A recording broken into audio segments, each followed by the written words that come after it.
You ask Tiger to solve. This deals with linear equations with one unknown. The final result is a equals -1/5. Let's solve it step by step.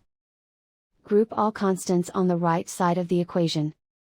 Subtract 1/3 from both sides. Combine the fractions.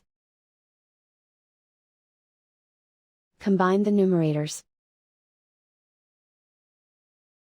Reduce the zero numerator. Simplify the arithmetic. Find the lowest common denominator. Multiply the denominators. Multiply the numerators. Combine the fractions. Combine the numerators. Isolate the s. Multiply both sides by inverse fraction 6/5.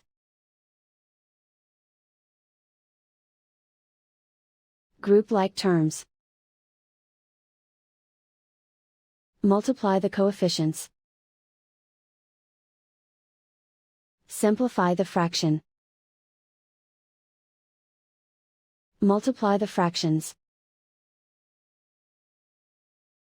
Simplify the arithmetic. And so the final result is a equals -1/5.